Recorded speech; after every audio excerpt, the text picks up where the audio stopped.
যারা মা হারাইছে এরা বুঝে মায়ের কি পরিমাণ দাম।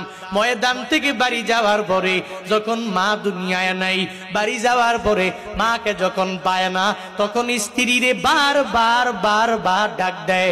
এরপরেও দেখবেন দরওয়াজা খুলতে কি পরিমাণ দেরি হয়।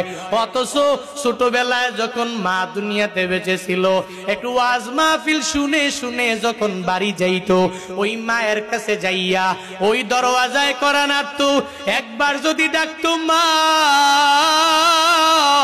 তোমার ছেলে বয়ান শুনে তোমার মানিক তোমার দরওয়াজায় হাজির হয়েছে, ও মা তুমি দরওয়াজাটা খুলে দাও।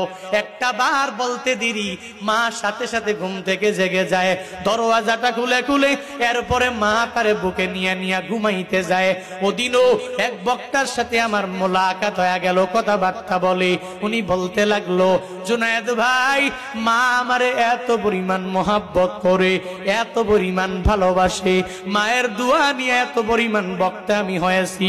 আজকে আমার বউ আছে, আমার সন্তানেরা আছে, আমার বাসায় আমার একটা বৃদ্ধা মা দুনিয়াতে বেঁচে আছে।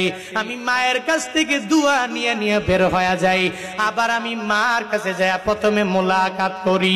আমার বউ ঘুমায়, আমার সন্তানেরা পর্যন্ত ঘুমায়, কিন্তু আমার জনম দুঃখিনী মা, ওই মাটা ঘুমায় না।